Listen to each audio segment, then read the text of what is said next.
Police লাঠিপিটা করে, police যদি গুলি করে, সেই গুলিটা যদি আগে নেতা নেওয়ার চিন্তা করে, তাহলে কর্মীরা দাঁড়াবে। কারণ কর্মীরা দলকেও ভালোবাসে, আপনাকেও ভালোবাসে। যদি আমার জীবনের শেষ রক্তবন্ধ দিতে হয় দেশনেত্রী বেগম খালেদা জিয়ার জন্য এবং দেশনায়ক তারেক রহমানের জন্য এবং দেশের জনগণের জন্য এবং দেশের গণতন্ত্র এবং স্বাধীনতা সার্বভৌমত্ব রক্ষার জন্য, দুর্নীতিবাজ সরকারকে হটানোর জন্য আমি সেদিকে প্রস্তুত আছি ইনশাল্লাহ। অবশ্যই মহানগরে যারা অভিজ্ঞ এবং দীর্ঘদিন মহানগরের রাজনীতির সাথে সম্পৃক্ত এবং যাদের রাজনীতির সে অভিজ্ঞতা আছে, আন্দোলন সংগ্রামের অভিজ্ঞতা আছে, বিশেষ করে 14 এবং 18 আন্দোলন এবং দুঃশাসন বিরোধী আন্দোলন যখন হলো আপনার 111 হলো, এই সমস্ত মিলে যারা এই সমস্ত আন্দোলনগুলোয় ভূমিকা রেখেছে।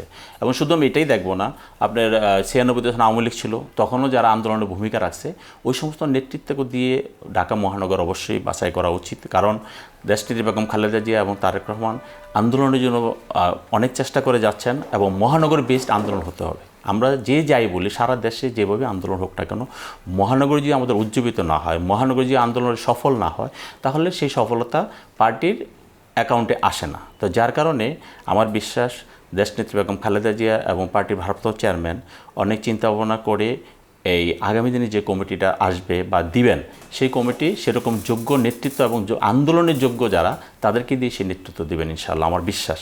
এবং মাঠ পর্যায়ে যারা কাজ করেছে, অতীত কাজ করেছে, এখনও কাজ করছে বা আগামী দিনে কাজ করার মতো এই দুঃসাহস আছে, আমি বলবো দুঃসাহস। এখানে এই কারণে কথাটা বললাম, কারণ এই সরকারের যে নির্যাতন নিপীড়ন, সেই নির্যাতন নিপীড়নের বিরুদ্ধে দাঁড়াতে হলে আমাদেরকে দুঃসাহসী হতে হবে, আমাকে মৃত্যুর জন্য প্রস্তুতি নিতে হবে, আমাকে রক্ত দেওয়ার জন্য প্রস্তুতি নিতে হবে। এখানে নেতা যদি রক্ত না দেয়, তাহলে কর্মীরা সেখানে দাঁড়াবে না।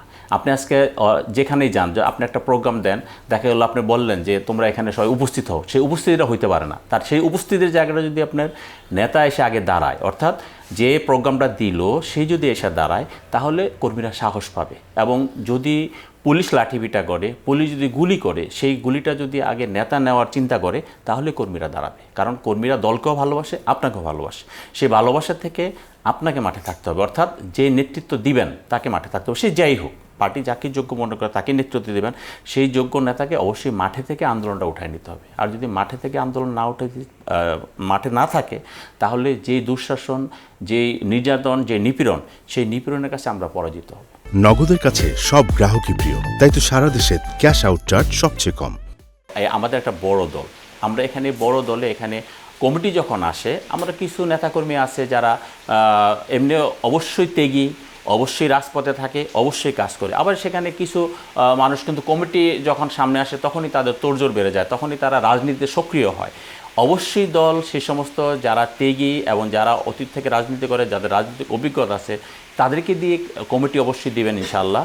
এবং পরবর্তীতে তাদেরকে সবাইকে সমন্বয় করে, যাকে নেতৃত্ব দিবে সবাইকে সমন্বয় করে আমাদের সেই কার্যক্রমটা এগিয়ে নিয়ে যেতে হবে।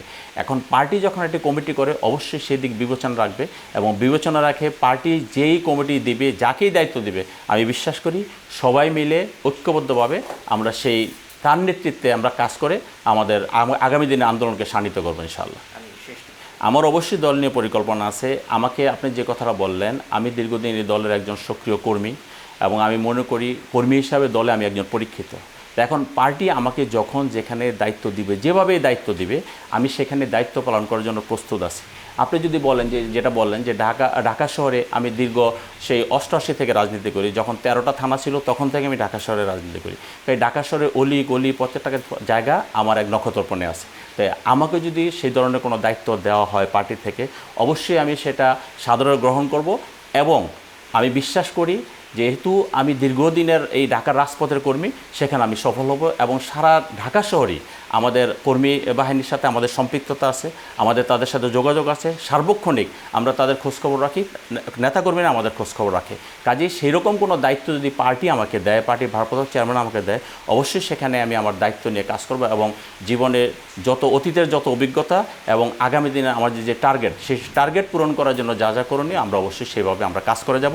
দল যাতে আমাদের কোনো জায়গায় দায়িত্ব দেওয়ার পরে দল যাতে চিন্তা করে যে আমরা যেই আশা ভরসা নিয়ে দায়িত্ব দিয়েছি, তার মাধ্যমে সে আশা ভরসা পূরণ হয়েছে এবং পার্টি সফল হয়েছে। সেই পার্টির সফলতার জন্য, ব্যক্তি না, পার্টির সফলতার জন্য আমার ব্যক্তিগতভাবে যা যা করণীয় ইনশাআল্লাহ অবশ্যই করব। এবং সেই ক্ষেত্রে যদি আমার জীবনের শেষ রক্তবন্ধু দিতে হয় দেশনেত্রী বেগম খালেদা জিয়ার জন্য এবং দেশনায়ক তারেক রহমানের জন্য এবং দেশের জনগণের জন্য এবং দেশের গণতন্ত্র এবং স্বাধীনতা সার্বভৌমত্ব রক্ষার জন্য, দুর্নীতিবাজ সরকারকে হটানোর জন্য আমি সেদিকে প্রস্তুত আছি ইনশাআল্লাহ। আমার একটা বিশ্বাস, আমাদের প্রিয় নেতা জনাব তারেক রহমান যখন আমাকে ব্যক্তিগতভাবে যখন যেখানে যে দায়িত্ব দিবেন আমি সেই দায়িত্ব পালন করবো ইনশাআল্লাহ।